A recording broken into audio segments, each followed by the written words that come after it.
Dr. X-Ray. Hi. Can I get a moment? Come on over here. What? Who? What?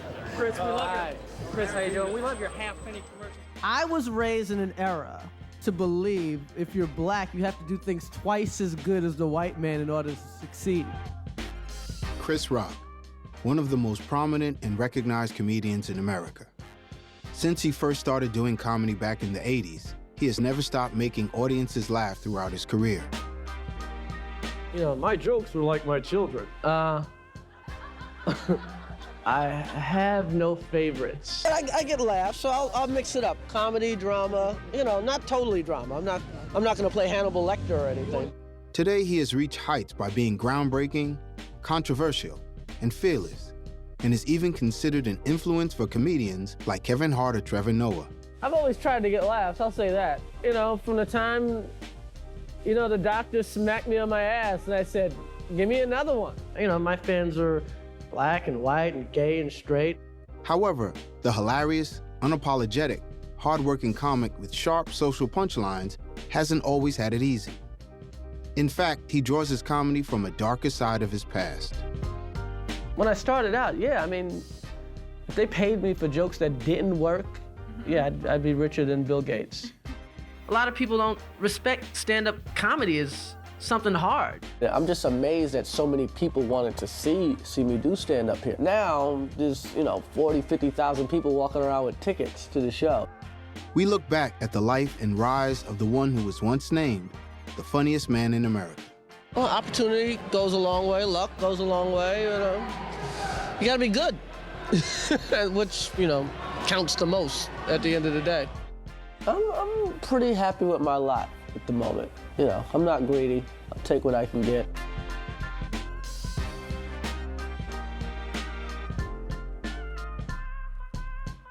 I think I said this before, with the black shows, I was raised in an era to believe if you're black, you have to do things twice as good as the white man in order to succeed.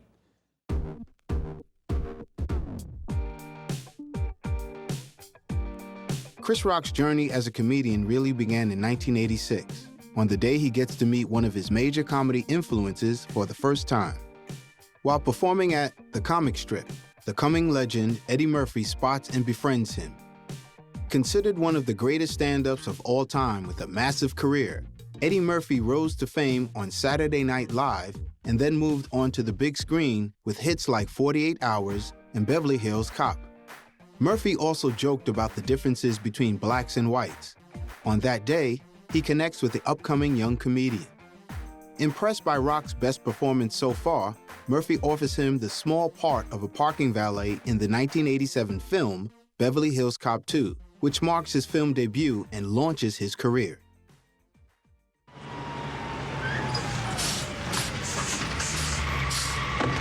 Yo, what the fuck is up, man? Check this out. I get $10 for cars, I get $20 for limos. What the hell is this? My truck. Here's $50. Put it next to the limo. This not only gives him great exposure, but the confidence and energy he needs to keep going. Rock moves on from opener to headliner in comedy clubs around the country, although he still only earns $40 a night.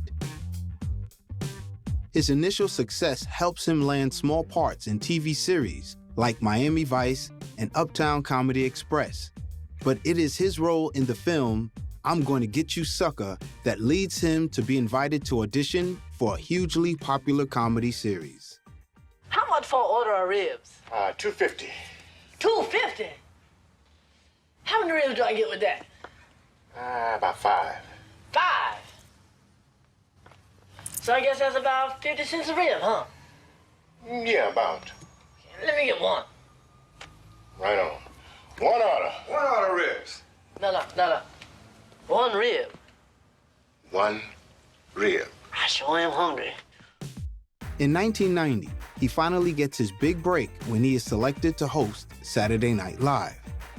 Appearing with other cast members like Adam Sandler, David Spade, Rob Schneider, and Chris Farley, Chris Rock becomes recognized as one of the hot new talents in comedy. Rock is the first black comedian to join the set since Eddie Murphy. For the first time in his life, Rock enjoys the spotlight and the pleasures that come with fame. And with fame come new professional opportunities. In the following year, he comes up with his first comedy record titled Born Suspect, 1991, in which he addresses society's suspicion of Black people because of their color. That year, his striking performance as a cocaine addict in the movie New Jack City is applauded by his fans and film critics, as his dramatic acting performance goes beyond his usual comic range.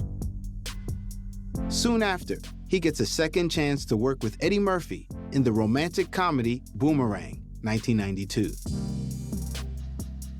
But behind the success in entertainment is a difficult path, and Chris Rock survived a turbulent childhood. I was blessed to have a father in my life. True. I had a two-parent family in the hood, in Bed-Stuy. Yep, people would come around and look at my father like it was a science project or something, like put him in a glass case someday and charge people. Christopher Julius Rock was born on February 7th, 1965, in Andrews, South Carolina, in the middle of the Civil Rights Movement and while America was suffering from political and racial turmoil. When Chris turned 6 years old, his family moved north to seek better opportunities and relocated to Crown Heights, Brooklyn in New York City. Then to the predominantly Black and working-class neighborhood of Bedford-Stuyvesant, known as Bed-Stuy. Since the early 20th century, this area had been a center of African-American culture, home to cultural icons from Jackie Robinson to Jay-Z. Chris's father, Christopher Julius Rock II, worked as a truck driver and a newspaper deliverer, while his mother, Rose Rock, was employed as a teacher in a school for the mentally handicapped. Chris Rock was the eldest of 8 children, having 6 brothers and a sister. He grew up in a crowded place, and he even recalls that it was like his mother was running a daycare center. All 3 of his younger brothers followed him to pursue careers in the entertainment industry. He also had an older stepbrother, Charles, who died in 2006 after a long struggle with alcoholism. Chris's grandfather, Alan Rock, who worked as a preacher and a taxi driver in the 40s, had a great influence on his comedy style. His great-great-grandfather, Julius Caesar Tigman, was a slave for 21 years before serving in the American Civil War as part of the United States colored troops. The struggle began in elementary school. Since South Brooklyn's neighborhoods were dominated by white people, Chris had to put up with harsh racial discrimination because of his skin color. He remembered going to James Madison High School in a separate bus that exclusively ferried Black students. For young Chris Rock, the threat of racism became an everyday torment, beaten up and persecuted every single day by white students. And the oppression intensified over the years. In his own words, every day was hell. One day, someone even hit him in the head with a bat. Tired by the fighting, his grades suffered, and eventually, he stopped attending high school for good, but he still received a general education diploma certification. His bitter experience with racism and bigotry during his school years had a strong influence on his career as a comedian, and it ended up being a defining experience in his life. To survive all these years, Chris quickly had to develop a sense of humor and a sharp wit. At 14 years old, he was trying to bring comedy out of every situation, particularly the difficult ones. He began to develop the talents that would define his future. His humor became his way out. I've always tried to get laughs, I'll say that.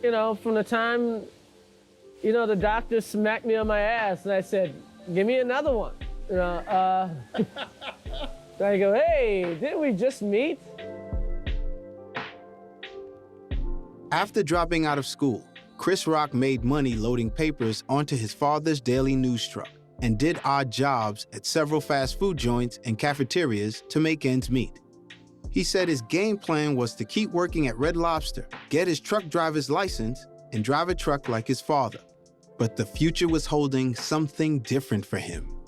At night, he began hanging out at all the local comedy clubs, scrapping for stage time and amateur open mic nights.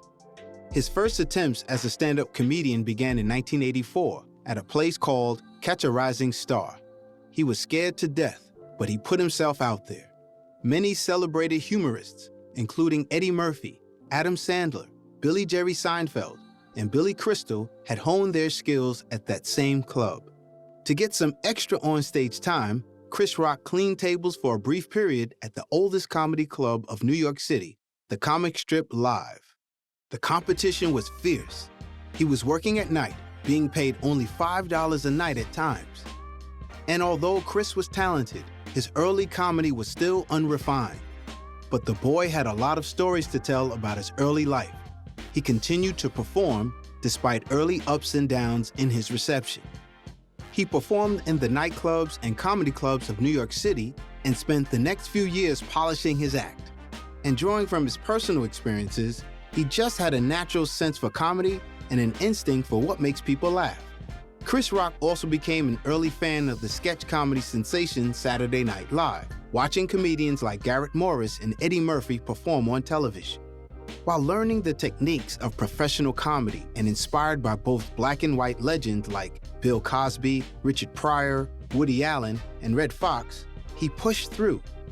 His career slowly began to take hold, and he became a regular performer at local clubs. In 1988, as his career is finally taking off, a tragic event happens. His father becomes ill, and after going to the hospital for an operation, he never comes home. He succumbs to an ulcer at the age of 55. Chris Rock is devastated after losing his most important support system, but it only fuels his desire to succeed even more. From then, he goes on an external quest to fulfill his father's expectations. Sadly, Christopher Julius never gets to see the height of his son's success. With no other choice than to move on, Rock continues to forge ahead through New York City's comedy industry.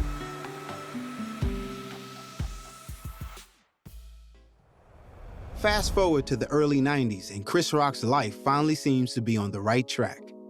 From 1990 to 1993, he hosts a total of 59 episodes of Saturday Night Live and earns nationwide fame and recognition as a comedian in the 3 years. At 26 years old, he meets Malak Compton, the founder and executive director of the nonprofit organization StyleWorks, and began a serious relationship with her. She brings some grounding to Rock's often heady lifestyle. He even declares that she calms him and centers his life. However, just as his personal life seems promising, Chris's career takes an unexpected turn. After rising from the darkness of his childhood to local comedy clubs, and then to the high-profile stage of Saturday Night Live, he soon experiences another professional setback. He had begun to feel underused on the program, and his screen time had diminished in favor of the other cast members.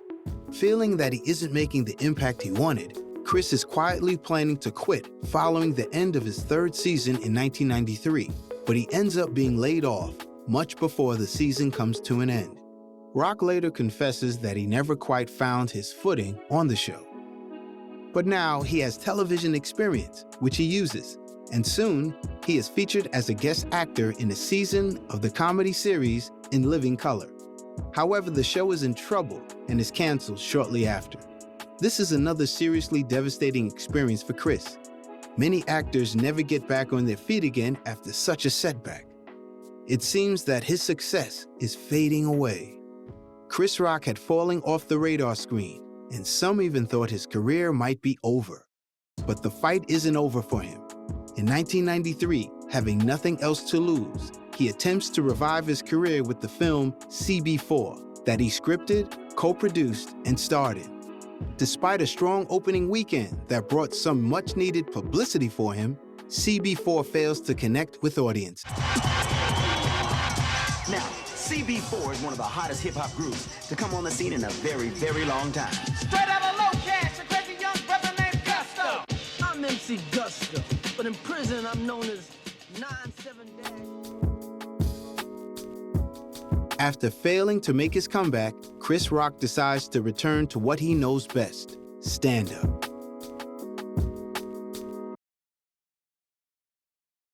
I get offered series all the time. I just want to do good work. You know what I mean? I just want to do good work. And if I got the right offer, if the creators of The Simpsons called me up tomorrow, or if Larry David called me up tomorrow and said he had a great idea, I'd be open. This time, after refocusing on his work and honing his craft, his comedy takes on a whole new level. He starts dealing with more serious topics, forcing his white and black audiences to confront the issues of race and culture that they would prefer to ignore. It works.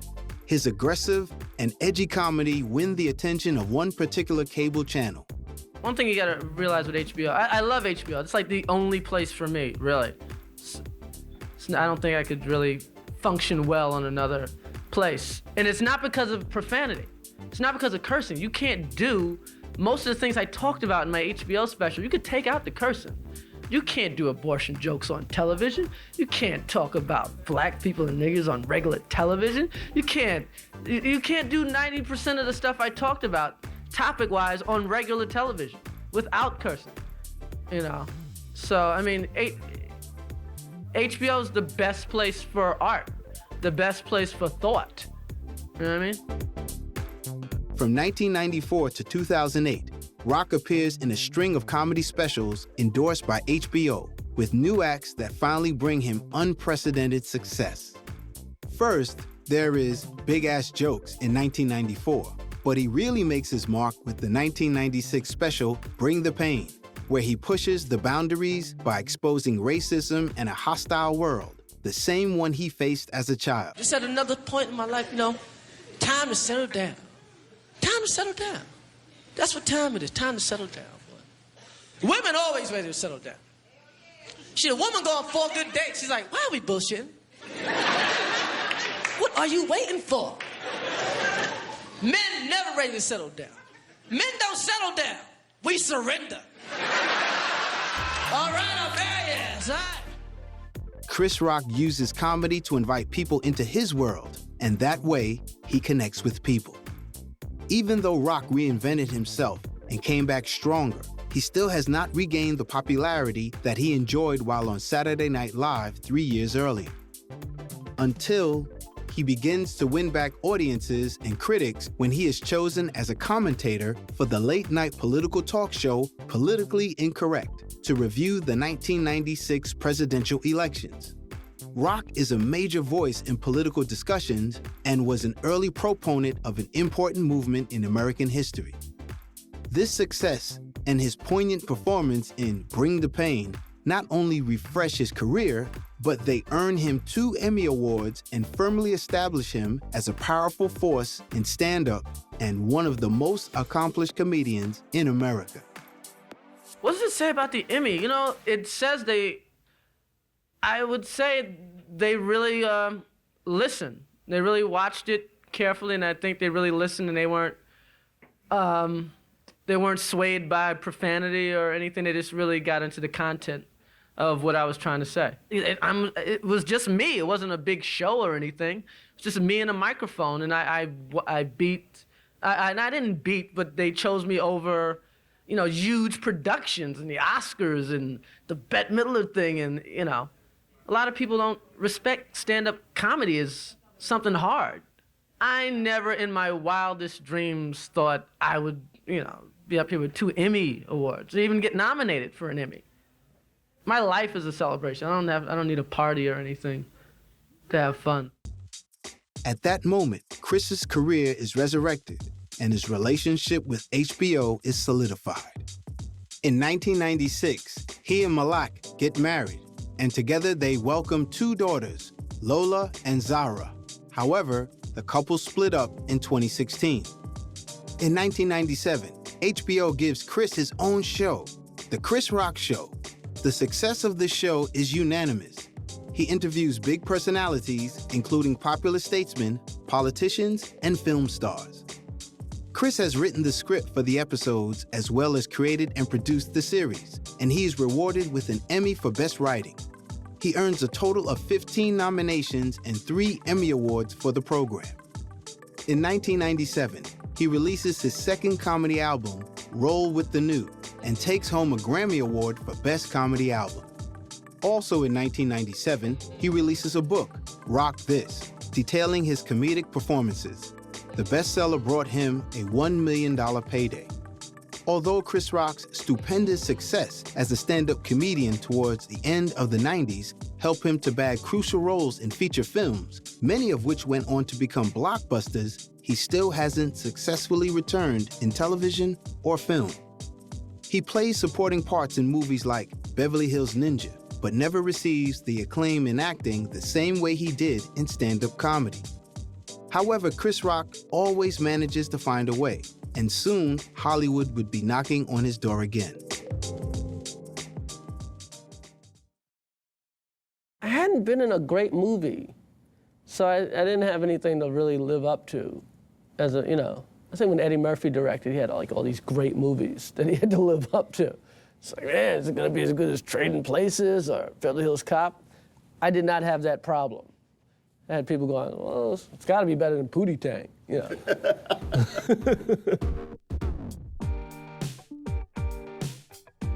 In the late 90s, Eddie Murphy asked him to be the voice of Rodney the Guinea Pig in a mega-hit remake of Dr. Dolittle. Rock also brings his comedy style as a police detective in the film Lethal Weapon 4 in 1998, and in 2000, he acts along Morgan Freeman in Nurse Betty. What do you got, putter? The guy you chased through Chinatown?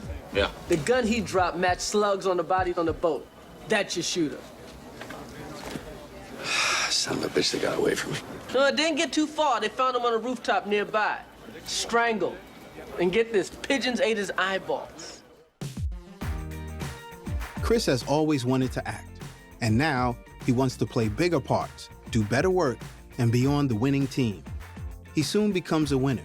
His next comedy album, Bigger and Blacker, 1999, earns him a second Grammy Award, and the HBO special of the same name earns him 2 more Emmy nominations. I'm happy. I can't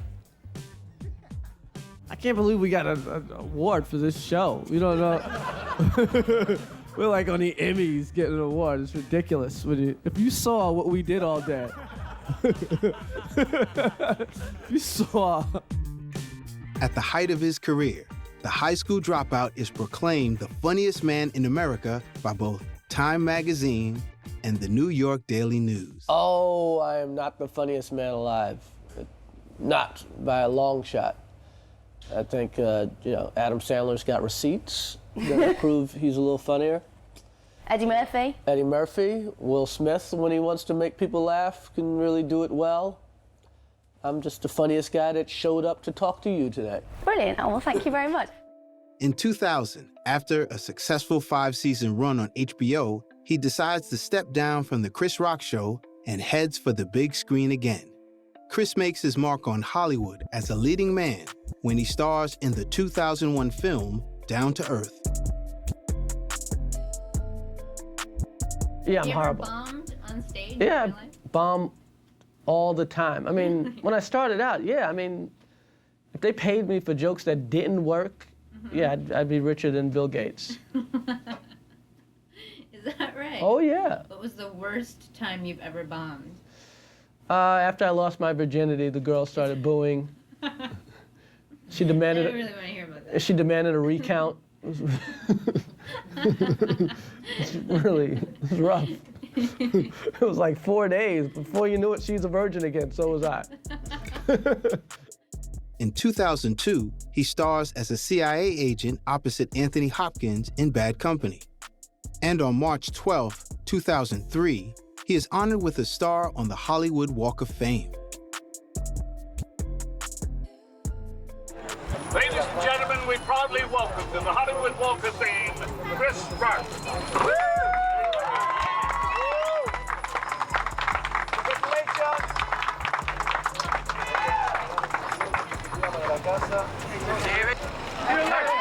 Looking straight ahead.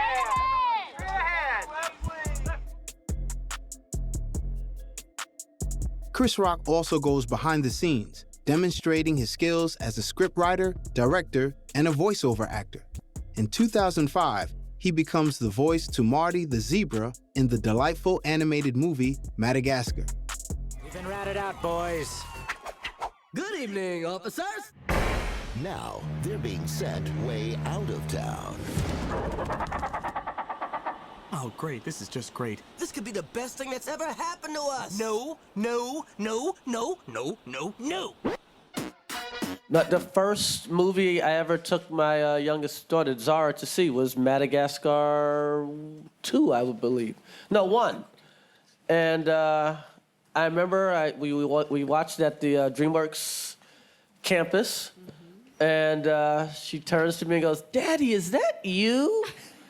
And, you know, it was just such a great day. I mean, the script's great, but, I mean, like, as a director, I always like people that are too big, because it's so much easier to get them down than to get somebody who is too small up. That's like, oh, that's the most frustrating thing in the world. So I improv all the freaking time until they tell me to stop. And they go, okay, we gotta get this line. You gotta say circus. And I make sure after a lot of improvs that I say exactly what they want me to say, but I try to. His voice acting was instantly recognizable, and he brought his own comedy flair to the role. But what's the worst thing about it? Is there a bad thing about it? I mean, you have to use your voice a lot, so sometimes you can like work too much and then you can't talk and you get like laryngitis and stuff like that, especially a lot of the screaming stuff. Like, me and Ben actually recorded some of it together, which was pretty cool. So, you know, when you get to work with another comedian, it's always good. And I hear you and Chris got together actually in the studio, which is unusual for an animation. Yeah, we did that one day, which was really fun because he's so good, and to see him improvise, it was very inspiring and a little bit intimidating because he comes up with a lot of funny lines. How is it to strike that balance? Well, you know, we kind of make these films for ourselves to make us laugh, and we're probably pretty juvenile at heart, you know, and so, but the goal is to, you know, so parents could take their kids to a movie and not be bored and wait for it to be done so they can take their kids home, but everyone could go and enjoy it together. That's always the goal with Madagascar movies. Well, that's what's great about working with these guys. They are incredible comedians, actors, improvisers, even filmmakers, you know, directors, and so to collaborate with these guys, which is really what we do when we're in the recording studio with them, is just a great opportunity to make the movie better, you know, and you get Sacha Baron Cohen in a room and he starts improvising in front of the microphone. Ben Stiller and Chris Rock we brought together so that they could play off one another and work off the page and go beyond the page, and so it's just better for the film all the way around, you know? We have the best seats in the house, too, when it comes to these comedians. Yeah. We're sitting in the booth just cracking up most of the time. That's the fun part. They're a whole lot of fun, and it's for the kids. Yeah. How about both? It is both, actually, isn't it? It's a lot of fun. Yeah, it's a combination. You know, it's fun to do something that you are a part of the whole sort of You're part process, of a you know? winning team. Yeah. That same year, Chris Rock develops the sitcom Everybody Hates Chris, 2005, based on his early life and his harrowing school days that he writes and narrates. The series, broadcasted by UPN Television from 2005 to 2009, picked up several prestigious nominations, including Emmy Awards, People's Choice Award, and Golden Globe. Show was like a wonder years. It's like Malcolm X in the middle. And you're narrating. Yes. Hey, you need a VCR? I got one already. Fell off the truck this morning. Really?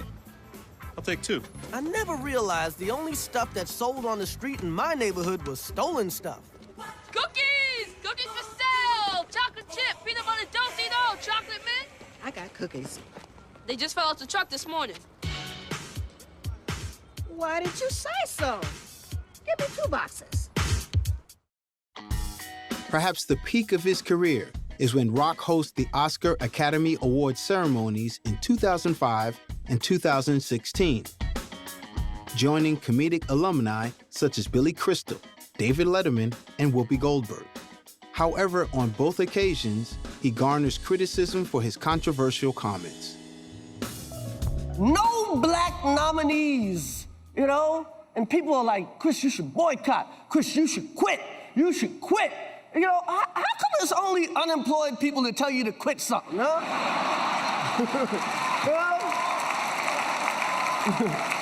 No one with a job ever tells you to quit.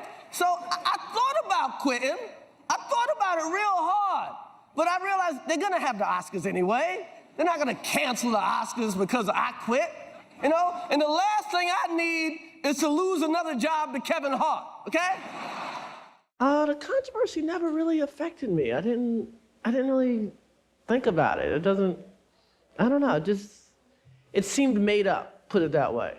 I mean, I tour the country and, you know, I'm out across America more than most writers, you know, as much as you guys anyway. And I'm in the whole country, and so I didn't, you know, my fans are black and white and gay and straight, and I didn't feel like, you know, there was any controversy at all. What was part of this whole Oscar experience for you? The hardest part, the whole it just getting the material ready without the press putting every joke in a magazine or on the internet. And also, do you have a good luck charm? Do I have a good luck charm? I keep, you know, my dad's picture and, you know, close by. You know, my jokes were like my children. I have no favorites. But I like the Sean Penn comeback. I just like anytime you can get something funny that, you know, we didn't have, you know, coming into the show. You take a little more pride in that. Always feels good to see some color in the room that don't have mops. It's always good. Chris, over here on your right. Yes. You had said before this that it's a room like any other room, and that in fact you've played bigger arenas, but having been out there in front of them and been part of it, what is different about this audience? What's different? You know, it's just, you know what the only difference is? It's the lighting and the dresses and all that stuff. When I play LA, it's almost like that last time I played anyway at the amphitheater. You get a lot of famous people, and I don't know, it's just it's TV and you can't curse. It's not the audience. An audience is an audience. It's just what you're allowed to do to the audience. So there was some language restrictions that were placed on me. But you know, everything worked out. 5 seconds before I went on air, you try to approach it like another show, because the things that'll make you suck doing this are the same things that'll make you suck when you do a normal concert. So, you know, you go there and you say, okay, I've been working on this for a long time. I know my lines. Let's bring it, you know. You talk, it's like you talk to yourself next to yourself. Hey, let's do this shit, all right? And you get up there. Discussions about diversity, do you think it went down well in the hall? It's very complex. In the middle of a ceremony that is a celebration, that is not a meeting, that is not a, you know, to do what he has done. He didn't have an easy year. You know, he has been spicy in some moments. He has been kicking around. Some people may be hurt by what he said. He put the finger in the wound. Eventually, he made us laugh. Eventually, sometimes everybody was like, "Oh my God, is he going too far?" But in the overall, I think he solved very well the situation. It was not easy. Yeah. Thank you. Enjoy your evening. Thank you. I don't know. I mean, Chris got his message across. It was all good. Everybody understood what he was saying and how he was saying it, and it was fun. And what more do you want the Academy and the industry to do about diversity? I don't think the Academy can do anymore. Let's see what everybody's talking about in a month and a half, see if it's still in the zeitgeist. And then we'll know if we have something there. If nobody's talking about it in a month, I'll see you here next year talking the same stuff. Because it's more about the industry making a stand than the Academy. It's got to come from the bottom, hasn't it? Well, it has to come from the people who cast. And it's not just casting black actors, it's Asian actors and Hispanic actors. It's it's not just one thing. It's a change has to happen, and, you know, it either will or it won't. You know, we'll see. Thank you. In 2009, he writes and stars in the documentary Good Hair, where he explores how hairstyles affect African Americans. A lot of things surprised me in this movie. But one of the things was all the men waiting for their women while they get their hair done. I've never seen that happen before. Like, my boyfriend would never go to the salon with me all day. Tell me about that. There's a weird thing. Every black man, it takes so long that every black guy, if you date a black woman, there's a point where you think your woman's cheating on you. Because she told you she was at this, you're like, she left at 12, she left at noon, and it's 2 in the morning. And she's not answering her phone. And she's not answering her phone, and you're like, yeah, sure, you were getting your hair done.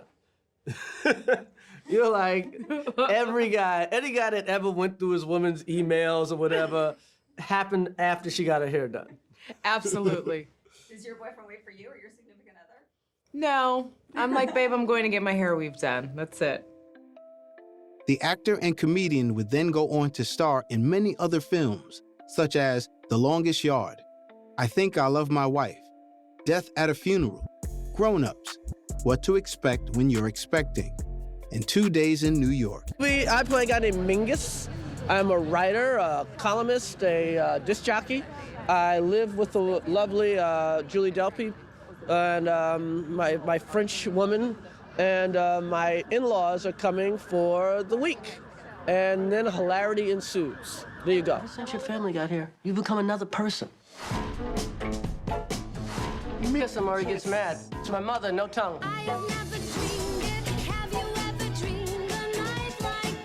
Was your dad ever key a car? Of course not. Well, there's an angry limo driver outside that wants to press charges. Well, that's a... Really?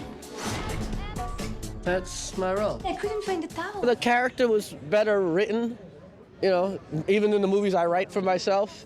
Like I learned a lot. Like, oh, okay, the character is a real person, or, you know, a real grown-up, you know, who's been married and divorced and has children, and so it was fun to play a grown-up. It's very funny. I think the film is not like indie in a sense of like hard to get into. I mean, the jokes are very straightforward, you know what I mean? It could be a broader comedy. It just happens to, you know, to be an indie comedy because of this financial setup, but it's actually not, you know, not funny. You know what I mean? It's actually, the whole film is comedy from really beginning funny. to end. It's so much funnier than the Avengers. It's funnier than Battleship.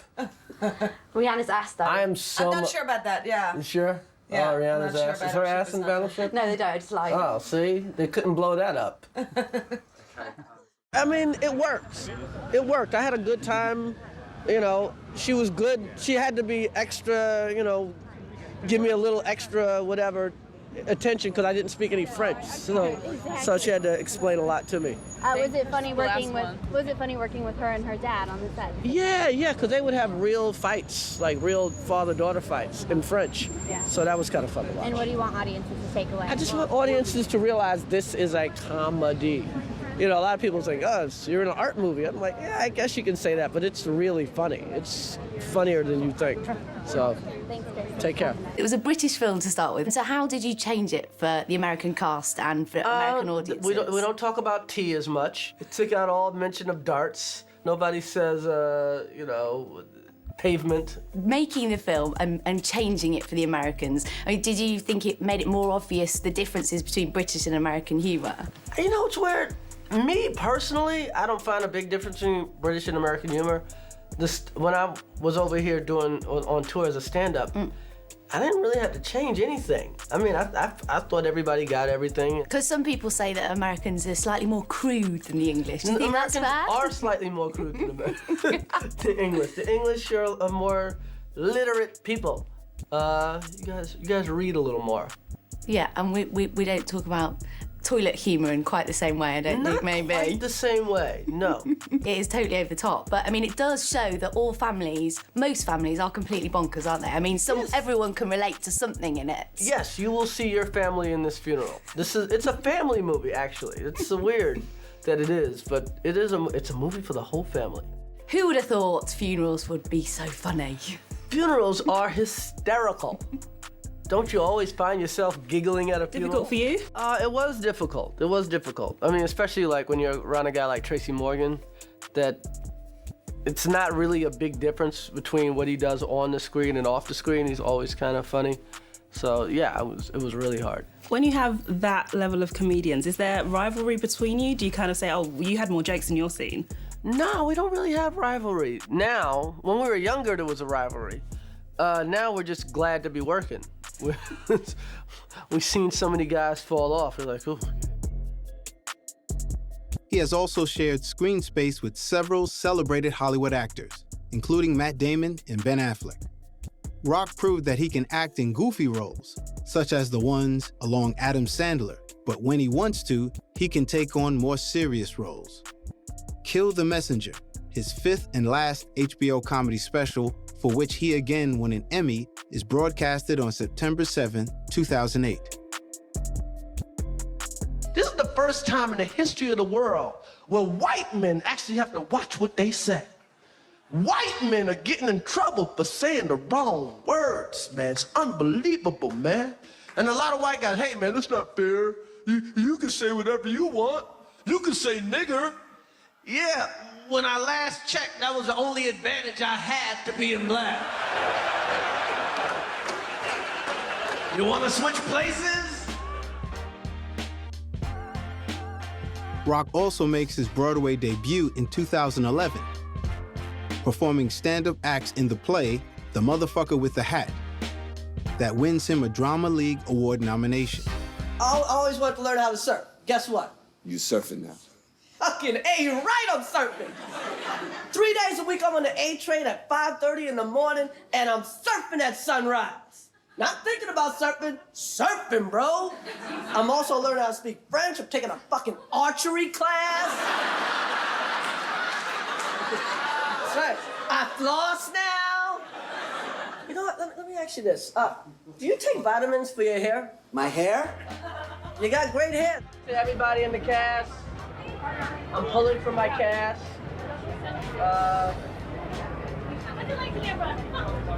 Nice. It's kind of like being on 39th Street, but it's Broadway. What does it mean to be honored by the Tonys? All these nominations. Hey, man, it's a good play. The most important thing is that...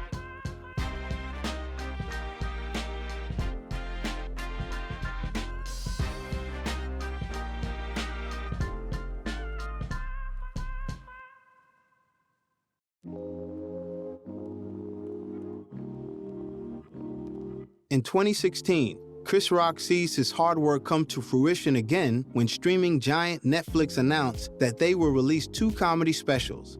The first, named Chris Rock, Tambourine, is released in 2018.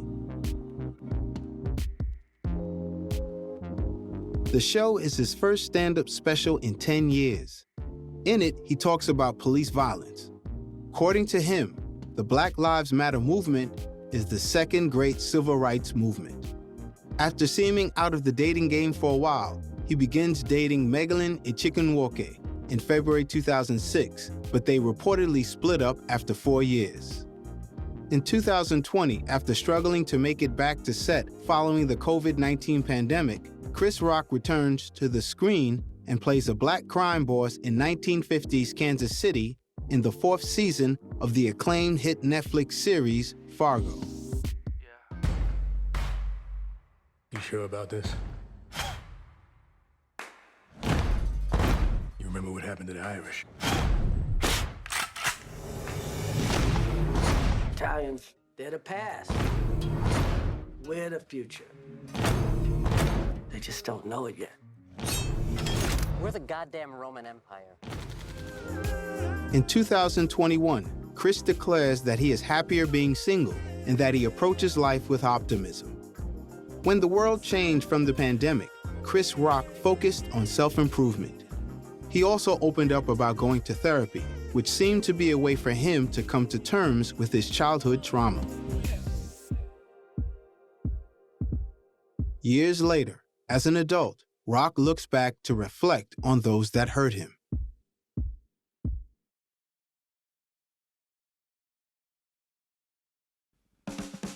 Chris Rock, the comic who dreamed of being taken seriously, never stopped pushing the envelope on the issues of race, poverty, politics, and culture that shaped his comedy since his youth, and always dedicated his work to exposing inequalities between the races.